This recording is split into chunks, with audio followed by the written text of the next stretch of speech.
Good evening. My name is Mark Harris. I'm your guest for DiversiTV, and this is opening season 4, and expecting a guest with a native perspective, but he's in transit. So before we get to him, let me tell you about DiversiTV and talk about our mission and our expected schedule for this season. Basically, this is our fourth season, and our mission, DiversiTV's mission, is to illuminate everyday diversity issues and give the mic and the camera to those who don't always get it. And to that end, with each season, we always start with that basic mission and also have a tentative schedule, starting always the first show with a native perspective, then going to an Anglo perspective, and Africans in America, Latino, Asian, GLBTQ2IT2S, which stands for gay, lesbian, bisexual, transgendered, queer, questioning, intersexed, transsexual, two-spirit.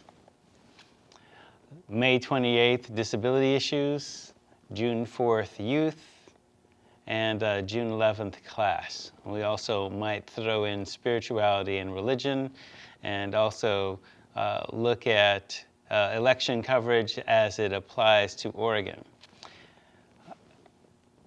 In a reprise of what we had talked about early on in our first session, today we actually had a sustainability conference here at Lane, a national sustainability conference, and I was able to do a talk on sustainability issues in terms of looking at social justice and sustainability. So oftentimes social justice perspectives basically incorporate communities of color in ways that aren't usually thought about. Like, for example, sustainability issues often have to do with, for example, not just recycling, but also thinking about, the waste stream. Like, so recycling isn't just, what you throw away. It's also when you acquire a product or a service or something like that, what kind of packaging does it come in, and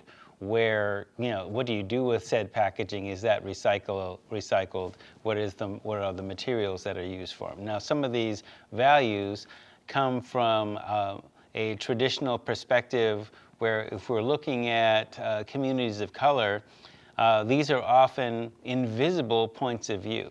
So one invisible point of view, if you cut to slide, if you will, is what is referred to in an indigenous language as Tulipit Wapakisinep, which translates variously as the long-reaching land and also Turtle Island. And the concept with Tulipit Wapakisinep, as the graphic indicates with this sea turtle, what you can see on the graphic, it's North, Central, and South America. Now, the idea here between Tulipit Wapakisinep, the long-reaching land, is that it's one land, many nations, no borders. So there wasn't necessarily this division of North, Central, and South America, because before 1492 there was trade established with indigenous people. If you notice on the graphic, known at the very bottom, the caption, known in Alkebulan is the indigenous word for Africa. Actually, Africa and Alkebulan mean the same thing, that is, land of the blacks. Tulipit Wapakisinep, as it's known among native people, it was known in Africa as Atalanta, which means metal and water, because there was a trade relationship with that particular continent and Africa, with Kemet, also known as Egypt, as well as other African nations.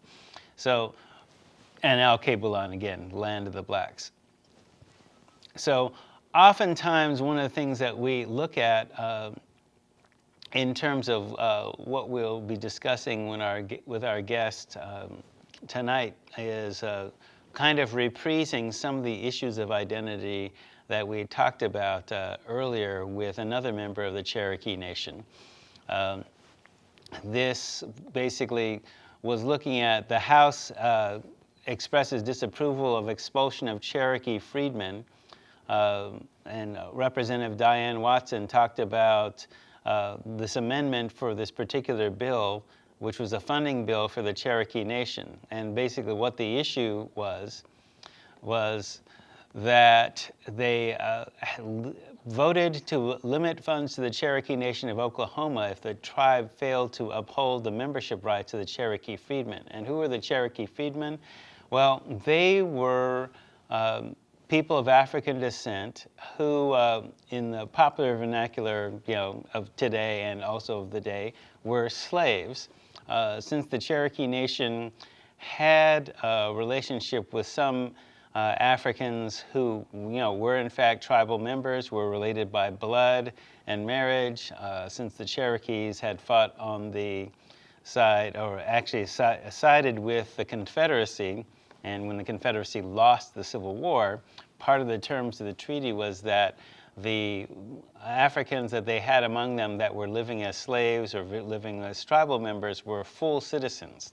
Well, the Cherokee, as part of their sovereignty, recently voted to expel the Cherokee freedmen.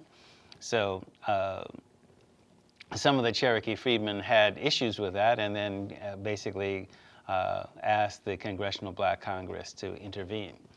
So on that floor debate, Mel Watt and Diane Watson basically had offered an amendment to prevent funds authorized under the Act from being expended for the benefit of the Cherokee Nation until it recognized the Cherokee freedmen descendants as citizens of the Cherokee Nation. And the reason they need to do that is because treaty right, which gives the Cherokee Nation actual sovereignty, basically requires them to acknowledge the Cherokee freedmen as citizens. And so you can't vote to expel your citizens. The fact that the Cherokee freedmen issue had been raised on the floor of the House of Representatives demonstrates the gravity of the issue. The amendment language clearly puts Congress on record that the Cherokee Nation of Oklahoma will not be in compliance with the 1866 treaty, which recognizes the freedmen as citizens, if it takes any action through its courts or otherwise to expel the freedmen descendants. And of course, so this becomes a sovereignty issue. So when we look at those of us of African and Native descent, in terms of looking at who is considered an Indian and who is not, this is one of the issues that we have explored continuously on this show and basically look to continue to explore tonight. So one of the issues that we can, continue to look at, let me go here to another.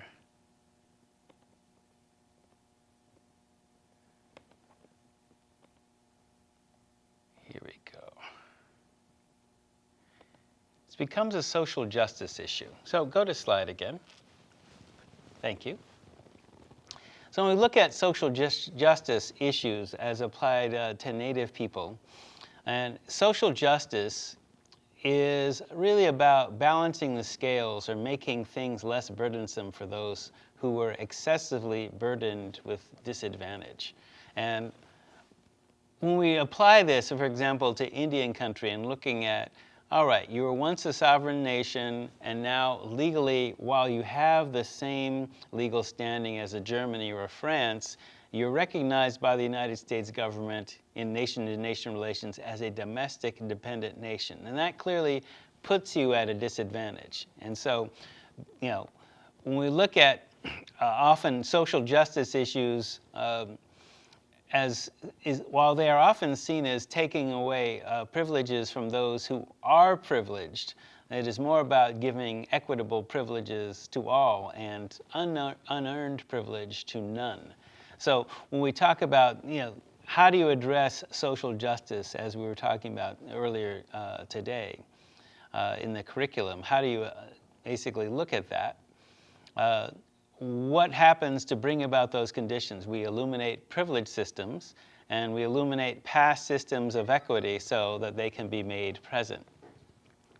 So part of the work, how I came to this work is, looking at Western-based traditions, like, for example, addictions training. So I'm both an addictions counselor and an ethnic studies worker, and so one of the things that I looked at in my Western-based addictions training repeatedly failed to serve even white clients and only temporarily served assimilated clients of color. So it was time to abandon it for an older civilized sensibility. So civilized maturity comes after a couple of millennia. So in other words, for every 1,000 years of existence, it's equivalent to the human equivalent of 10 years of life. So you don't really gain maturity until you are several thousand, at least 2,000 or 3,000 years old as a culture. And Western civilization then is still an adolescent. So what is now being defined in the vernacular as community-defined evidence. This predates empirically based treatment or evidence-based treatment, because we have to look at the question of whose empire and whose evidence and by whose standards is something real. So when we're talking about today sustainability in communities of color, and the earlier question that I raised about, one, who's an Indian, who's sovereign, who decides who can be an Indian, who's part of your nation, what happens when, by treaty you're supposed to include the Cherokee freedmen, you vote not to, how do you decide to do that, and then what relationship will you have with the United States government? So our guest has arrived. Welcome. Yeah, thank you. Good to see you. Good being here. Enjoy this. So Warner Austin is a citizen of the Cherokee Nation, among others, and you teach at Chemawa? Yes, that's correct. So what do you do at Chemawa? I'm what they refer to as an education technician. That's a new terminology for a teacher's aide. Mm-hmm. I work in the classrooms with the teachers, but also I tutor in the evening library program. I tutor in various subjects, various math,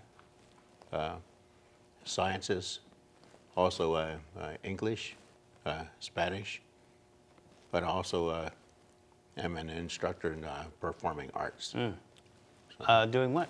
Because when I called you the other day, you were in the middle of a drumming class? Yes. Yeah. And let's see, I think on another occasion when you contacted me, we were about to give a cultural presentation. So that's what we do. We travel different places and we give cultural presentations to different schools, colleges, universities, civic organizations. So we have about 37 different tribes that are represented at Chemawa. Yes, and they're all federally recognized tribes. And you had spoken before to the determination of who's to be recognized and who's not to. There are tribes that are state recognized mm-hmm. and not federally recognized, and there are some that are not recognized by either states or by the federal government. There are some that historically have treaties with either the British Crown colonies or the Spanish or the French Crown, mm-hmm.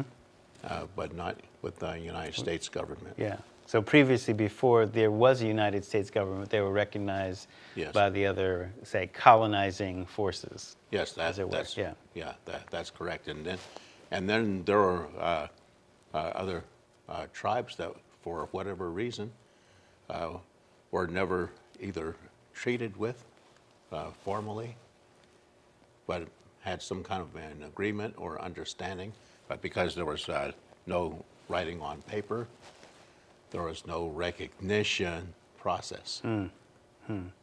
And even when there was writing on paper, there was not necessarily, as I talked about before, you know, you break a treaty with Germany, it means war. You break a treaty with an Indian nation, well, it could mean war, but, you know, not a lot of the treaties weren't honored. That was usually the pattern. Yeah. Case in point, just to reinforce what you're saying, there are various Sioux-speaking peoples east of the Mississippi River, a lot of whom people don't normally even acknowledge. Ones that are known to the general public are ones like the Winnebagos in the Great Lakes area.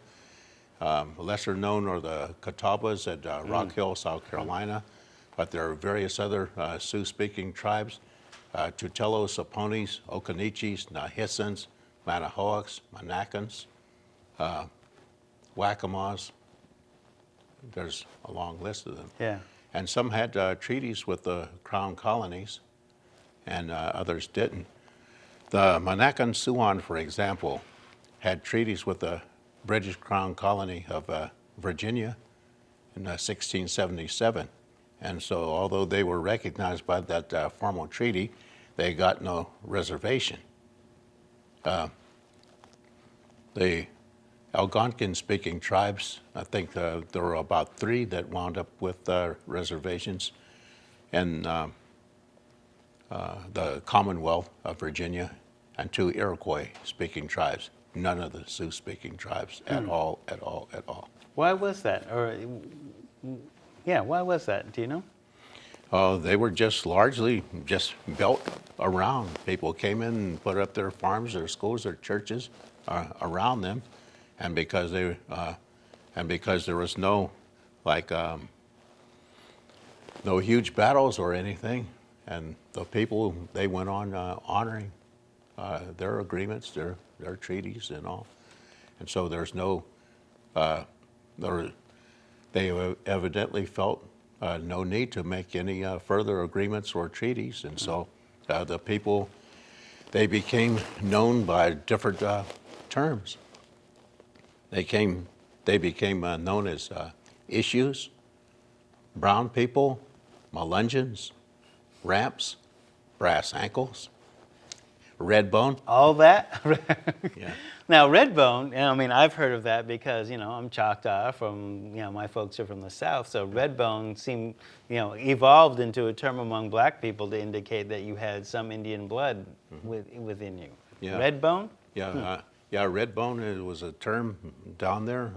It's meant part Indian and part anything else. Yeah. Guinea is another term. Oh, right. That was used in West Virginia, and I didn't really understand why an Army sergeant was calling me by that name until 6 years after I had gotten out of the Army, and I was attending a University of Pittsburgh in Pennsylvania, and I was supposed to be studying for a calculus exam. And I got a little bit tired, and I got up just to browse the books on the shelves, and I came across a little green book entitled Almost White. And on page 32 of that book was the reference Guinea. Guinea. And that's what they referred to the Indian people in West Virginia, Guinea. Guinea. And my mind flashed back to that sergeant when Okay. I was in the Army calling me by that name. And here I was, I thought that Guinea was an ethnic slur for Italians, but probably for the same reasons. You know, dark-skinned Italians, just like... Yeah. Yeah. I had thought when he called me that was because he heard me speaking Spanish with some Puerto Rican guys. Yeah. And I thought that that's why he was calling me by that. And it wasn't until 6 years later when I was out of the Army when I came across that reference, and I remembered that that sergeant was in fact from West Virginia. Yeah. So let's talk about that for a second. Our mutual friend Allison White Eyes Davis and Clarissa, basically, we had talked about and had actually put together a panel on, you know, whatever let's say in English, Black Indians, Blindians, the Taino word maroons or whatever, and issues of identity and, you know, yeah, how do we form our identity? And talk about, you know, who are your folks? How are you raised? Because they said, okay, I mean, that's one of the reasons for your being a guest here tonight is, okay. Yeah. Yeah. First, I want to put this out there, that these particular collection of terms Yeah. are only symptomatic of a larger problem. I'll say. And the larger problem being native mixture of any type, and even native mixture or natives from other areas. My wife, for example, is native from both sides of this border. She's Kickapoo and Sac and Fox in Iowa from this side of the border, and Aztec and Maya from the other side of the border. Her family was also discriminated against, people in not understanding that they're natives that go all the way to the tip of the horn in South America, and the misunderstanding that these indigenous people are indigenas, you know, indigenous, just like the tribes north of the border. And well, so, there was no border in our traditional understanding. Yes. The border, you know, I mean, that was an early, before you came in, the early graphic when we were talking about Turtle Island, you know, what we call North, Central, and South America, one land, many nations, no borders. Yeah. And there's trade relationships established going back thousands of years, hence the point about talking about, you know, millennia-old cultures and millennia-old understanding. There's no immigration problem because, well, we know these folks, right? Yeah. So, yeah. Yeah. And in fact, a lot of our roadways are built on old trade routes from the tip of the horn to the Arctic Circle. But let me get back to answering your question with regard to formulation of identity. From my own perspective, there was something that was born within me that said that I belong here and I relate here, and I could hear my parents talking about these native things. Because of the repression in the area that we grew up in, a lot of these things, they were only talked about within the home. Yes. And not outside of the home. And even in my father's home area, and we talked with our uncle, and our uncle, he said that sometimes his mother and her relatives would be talking in their home and in the back room and in hushed tones. And one of my brothers said, well, why the double security like that? And his answer was, well, according to what Mama said, around these parts, you say anything about Indian, and they'll laugh at you, he said. Laugh at you and hand you a tomahawk and say, go live in a wigwam somewhere. Yeah, right. And we thought at first when he was saying this to us that he was just talking derision. And then understanding later on that our people were not even supposed to have been there. He was not talking derision. He was talking about dispossession. Yeah, right. He was talking about people whole scale, hey, you guys got to leave. You guys have to, you cannot be here, that kind of thing. And, but we learned early to relate to this land. As home. Yes. Yeah. And we had a strong feeling for being indigenous to this area. And I can remember when I was in second grade, a particular story that our class not only had to read, but in fact we had to act out. In this story, some traveling Indians, migratory Indians, came into an area where there was a beautiful creek that flowed into a big river. And on the banks of the confluence of these two streams, there lived a huge turtle, and this turtle called this place home. The Indians, according to this story, in order to take over this area, they had to get rid of this turtle. And they thought that they were going to make a meal out of him in the process. And the turtle used his brain in this story. The turtle said to the Indians, he said, "Yeah, you can cook me up, boil me up, and make a meal out of me. Do anything you want to, but please don't throw me into the big waters." And so the Indians, they thought about this, and I'll never forget this part, where they actually had the class act out this part. "Into the big waters you go, into the big waters you go, big snapping turtle." And of course, by doing this, the turtle was going to be in his element.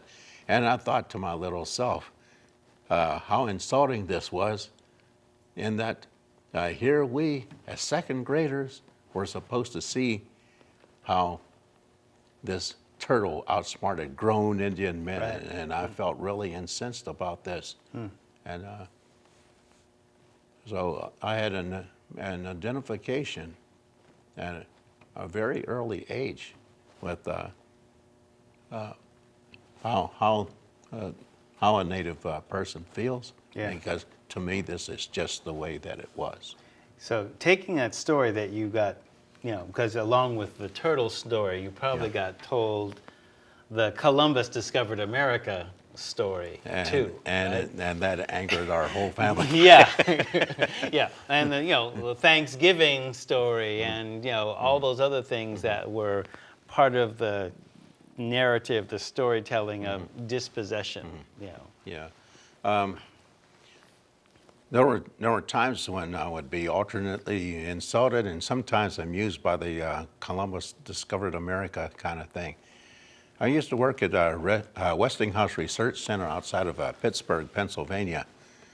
And every Columbus Day, there'd be a big old row between the Italians and Spaniards and Portuguese on one side and the Scandinavians on the other. After years of this, there was an old Slovak man. He said to him, he said, "Hey, I noticed whenever you guys start this stuff about Columbus and Leif Erikson, Warner's back there in the corner laughing. Warner, what's funny?" And I said, "Hey, can you tell me how you discover a place that's already full of people?" What'd they say? And one Italian engineer, he said, "Yeah, but we mean as far as civilization is concerned." I said, "Yeah." As far as they actually I said, "Hey, said that, let's talk about that for a minute.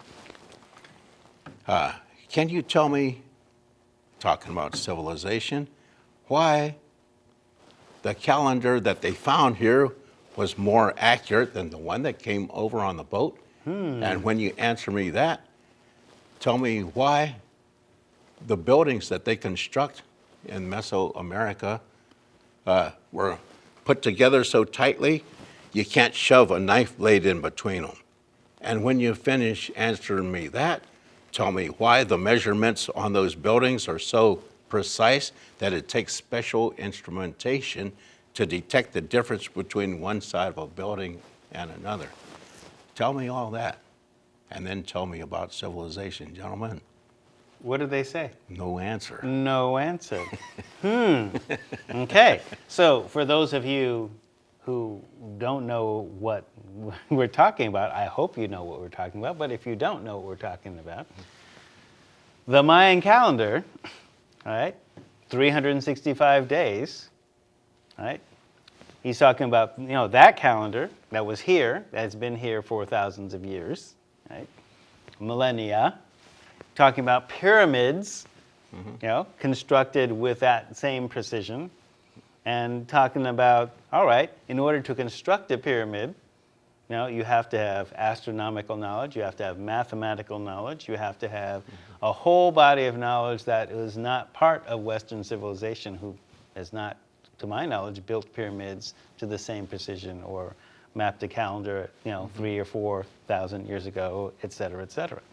And so when we talk about who discovered who, the knowledge, all that kind of stuff, that stuff isn't necessarily recognized. And so that's what we're talking about with indigenous folks, and that's why we always start with an indigenous point of view in DiversiTV. So, yeah. For my own part, I'm convinced that people have been visiting each other a longer period of time than is recognized or that people want to talk about. An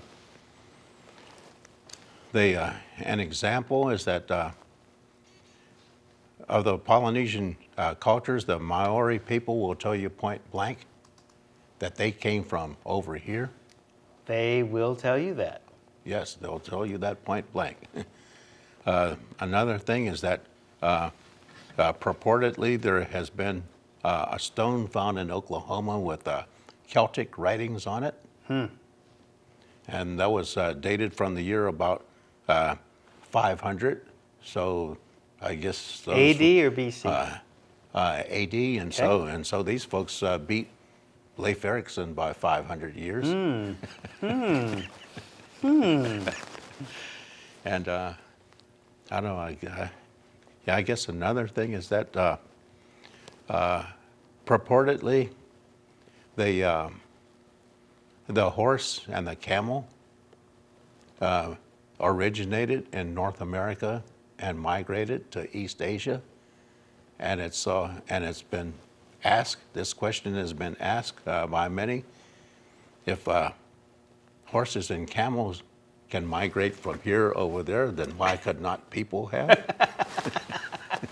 Is it possible that they could have even migrated together, but we don't know, but okay. And I guess also that when you look at the way that South America and the African continent kind of fit into each other, and they said that at one point in time they were part of like a macro-continent. Yeah, Pangaea, I think they call it, or something like that. The big mega continent. Yeah. So why could not have people been on a common land mass and just remained there as the lands separated? I don't know at what point in time that happened. I know that using a biblical reference, it said in the days of Peleg was the land separated. So who's to say that people had to migrate over a land bridge? Right. It's been said by some scientists that that only the last wave of people came over the land bridge. That's what's said. The last wave. Yes. You mean there were prior waves before that? Yes. That's what some scientists say. Okay. And they have found settlements in South America that predate many East Asian settlements that are considered ancient. So, where do you learn things like this? Oh, I've been learning these things, I guess, from the time I opened my eyes. And these are part of the things that you teach as a teacher's aide, as it were? Yeah, I like to share about the connectedness of humankind. A lot of things that I share of this nature are in forums such as this. In my performing arts class, I'm mainly concerned with regard to cultures that are indigenous to this hemisphere, and especially those of the north of the border. Yeah. And what I like to have happen is people from the specific cultural areas, bring them in as resource people and have them speak to these things, rather than present only what I have been exposed to. I like for people to be able to hear, for example, if they're doing if they're doing some things with regard to Apache or Navajo culture, I like to have people from those cultures that have been raised specifically in those areas to come in and talk with the students or to share with the students those specific things. Yeah. Things from like the plains or the Great Lakes areas there. I like to have people that are from those areas come in too.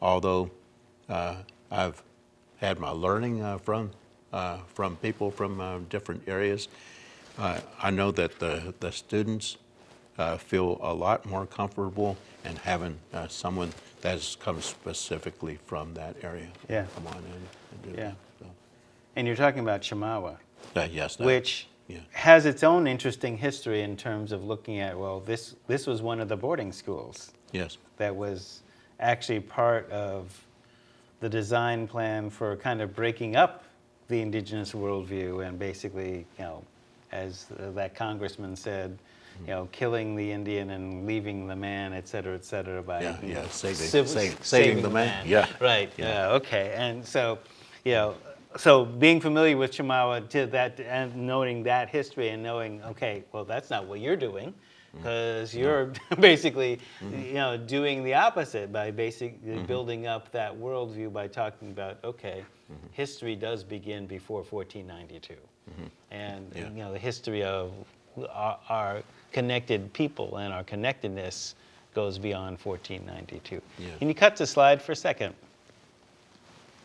So previously we've talked about this particular construct, which the model, the inner circle, is referred to sometimes in Indian country as the sacred hoop or the medicine wheel, but this is also an African construct called crossroads. So taking a story that basically says that in the beginning, Creator created 4 races of humanity, basically 4 races or 1 race, which is what that caption at the top upper left on your screen says. So in the east was the yellow race, in the south was the black or African race, in the west was the indigenous people of Turtle Island, and the north was the white race or the Europeans. So the story goes, Creator created 4 races, 1 for each of the 4 directions, gave each one of them a piece of the truth and their own way of understanding the world, and then they scattered to the 4 directions, but they're the same people, so that when they meet, they can basically see that each one of them has a piece of the truth, and so the story ends, the whole truth can't be known until they all come together, share what they know. And so what you notice in this particular construct is that no race is superior to another any more than east is superior to west, because it's not. It's just a direction and a different way of understanding. So each race then has its own, as it is, invisible world, by which they know the stories, the things that the elders might talk about in the other room behind closed doors, and they might tell the children the other story based on their understanding, and each race also then has its own visible world. And so that the things, the artifacts by which we share culture, and basically then that becomes the curriculum. So the idea behind this is, just like you said, a Celtic artifact in the middle of the country. Well, how did it get there? Right? Magic, right? Yeah, magic. Well, I mean, and this construct basically talked about among the Lakota and also the Cherokee is like, well, how do they know about white folks before Columbus? Well, they did. But that's not part of the Columbus narrative. When, Columbus encounters the Taino people at Guanahani Island, and they have 2 gold spear points made at Guanine, and Columbus goes, yo, where'd you get the gold? And they say, oh, well, these black guys had it from south across the water. And we call them maroons, right? Which means wild and free in their language. And that term since has come to be applied to African native cultural hybrids like the Maroons of Jamaica and other folks, right?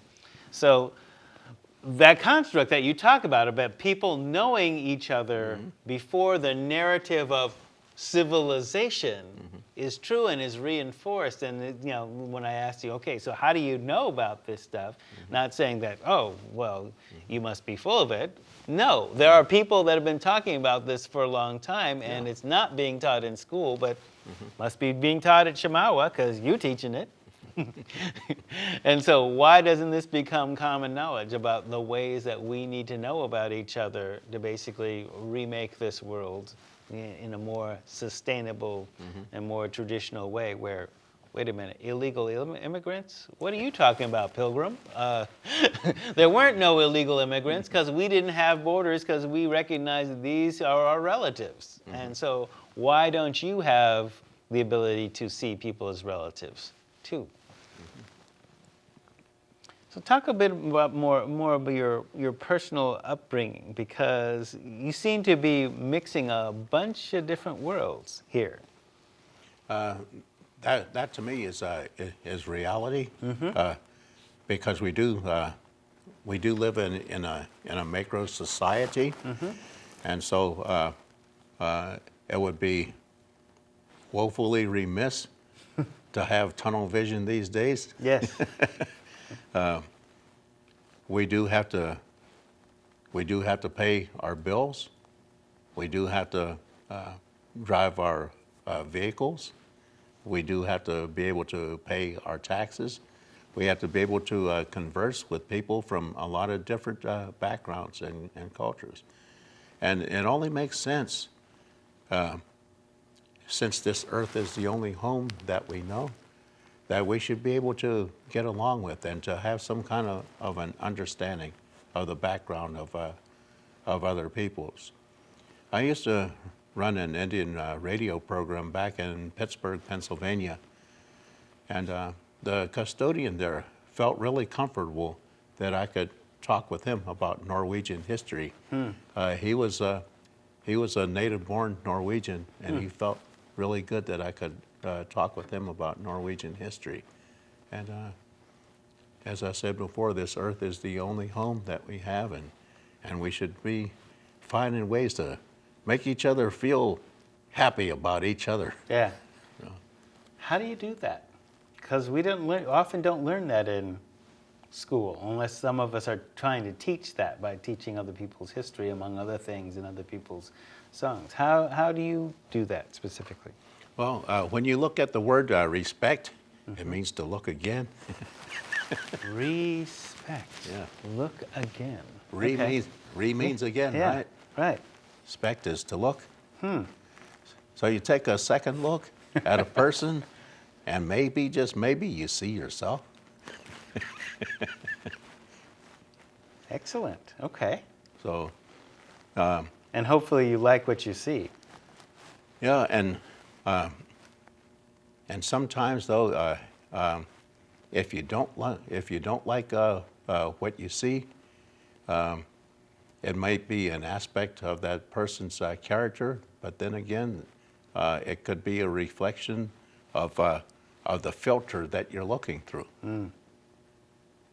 Because we do filter what we look at sometimes. We see things according to the light that's going on in our own mind. Yeah. So. I remember when you were talking on the phone yesterday about, you were relating, about a little fender bender that you'd been in, and the woman thought because you were wearing a headband that you were a Taliban. Yeah. Wait a minute.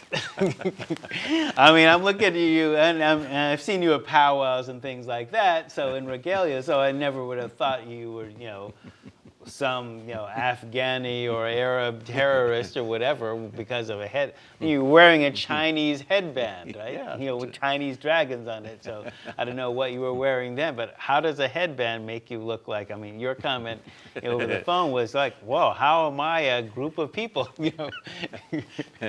Yeah, it was pretty hard to. It was pretty hard to keep a straight face as I was being told this. Wow. Yeah, she said, yeah, the way you came piling out of that van, I thought you was the Taliban. And I thought, oh, come on now.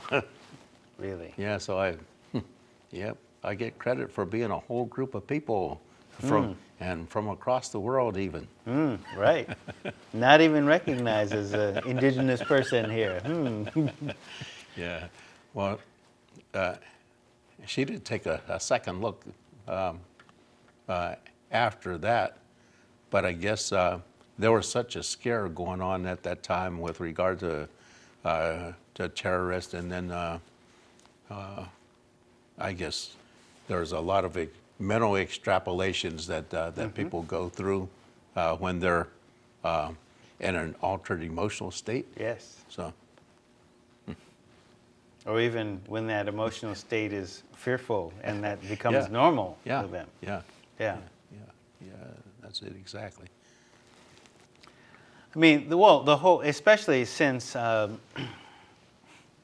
whole 9/11 thing about who's a terrorist and who's not, and the discussion about, I've written recently, article actually, a viewpoint that's actually in the current Eugene Weekly now, 4/10/08. You Google on that. Basically talking about, okay, in terms of looking at terrorism, it's like, I'm not, to quote Chris Rock, I'm not afraid of Al-Qaeda, I'm afraid of Al-Kraaka. Because, if you look at the body count, right, as Native people, and as African and Native people, it's like, in terms of the body count, we've suffered more at the hands of Christian terrorists, that is, the cavalry and the Ku Klux Klan.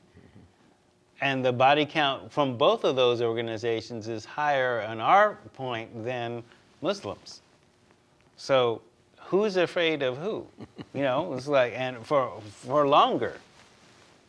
I mean, sure, Osama bin Laden might not have any respect for people that look like us, but let's look at where the danger is. She's thinking you're the Taliban, like, no. You don't look like you're from that part of the country if you know what to look for. Yeah, but I had some colleagues from Chimawa who were going down to Albuquerque a few years ago for some training, and I was randomly selected for a security check. Yes. And a few minutes later, I was also randomly selected again. You kind of look like you're of terrorist descent there. So we kind of joked about that the rest of the trip down there, and on the way back there, we kind of joked about who was going to be the random individual on the way back. Yeah. Are you going to be the group's Randy on the way back? So what kind of things do they do? I mean, do they even tell you what, they just happened to pick you out? Well, I was approached and I was told that I was randomly selected. Oh, okay. All right. For an additional security check. Ah, all right. And a little while later, I was approached again. You have been randomly selected. Wow. For an additional security check. This was like within about 7 or 8 minutes of my first random selection. Wow, lightning strikes randomly twice in a row. Yeah. Would you be, pardon my suspicious mind, but would you have been perhaps the person with the greatest degree of suntan in that group? As a matter of fact, I was. I see, that kind of just magnetically attracts attention. Oh, there. yeah. I see. It's magic. Yeah. Because, I don't know, I actually admitted to having an FBI file, and the only reason I know that I have an FBI file is because of, associating with people that were running medical supplies to Wounded Knee, and they got stopped just as they got to the border. And it was white kids, and I couldn't go because I was being student body president at the time, so I couldn't go, to Wounded Knee. So, hey, have fun, guys. And they got stopped from the border, and that winds up in an FBI file because I'm associated with those folks. Were you associated with any radical group at some point in your history, like the American Indian movement or whatever? Oh, there are those that I know. That Okay. So, right. I mean, so if my mother was even on the terrorist watch list, we don't know why, it's like, but randomly selected twice in the span of less than 10 minutes is like not so random. Yeah, yeah. Some of the spiritual people of the various nations, unfortunately, couldn't even leave home without being followed. And my friends and I, we used to talk about this. And, yeah, there was one sweat ceremony that we did around Ashland there one time, and there were 4 guys, and yeah, they came in T-shirts and shorts, but oh man, in spite of being stripped down like that, they still had the official look about them. Yeah, right. And I thought, oh man, oh come on now, we're going in Sweat Lodge to pray. What do they think we're gonna do? They think we're gonna go in there and hatch Revolution in a sweat lodge? Yeah, or some kind of thing like that. And others of my friends there, they told me about one incident when they were going for a Sundance at Pilot Rock outside of Ashland. And guys in camouflage jumped out of the bushes, automatic, semi-automatic weapons and all of that. And there was one white guy who was with them. He got totally mad about it. And he said to them, "What do you guys think you're doing? My friends here are just going to pray." And he pointed to one of the native brothers and he said, "He is probably going to pray for you." Yeah, right. So one wonders why you get the scrutiny and say the militias, the Ku Klux Klan, the skinheads don't get the same attention. People who rob banks, run meth labs, bomb churches, lynch people. I mean, what's the body count with people doing sweat lodges versus other folks? Yeah, well, the thing is, they do. The extent to which they do that I don't know, but yes, they do, and this is why there have been busts within those organizations.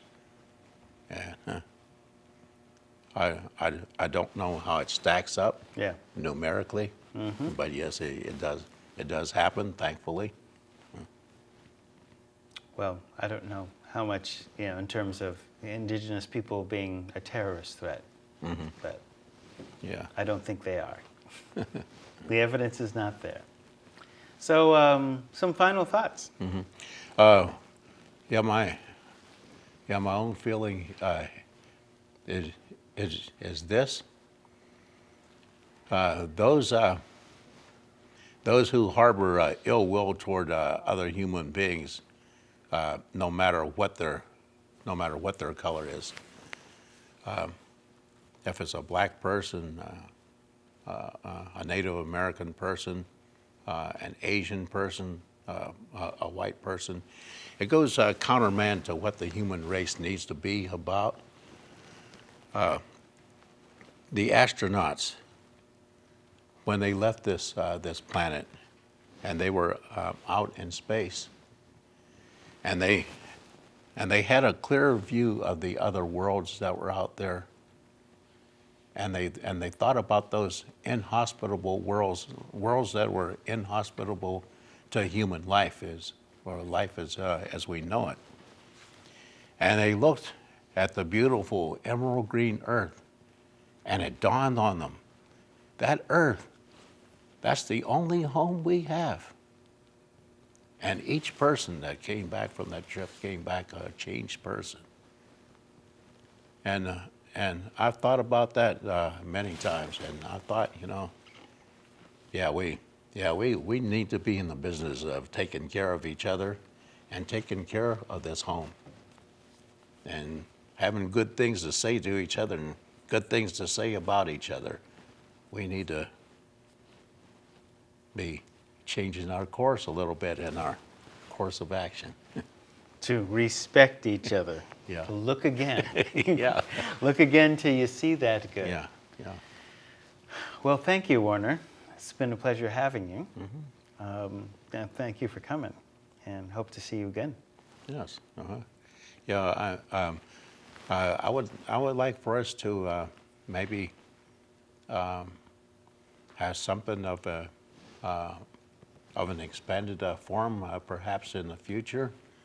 There are those that from the different backgrounds, native and say native and say Spanish, or native and Asian and so on. Yeah, we will, actually.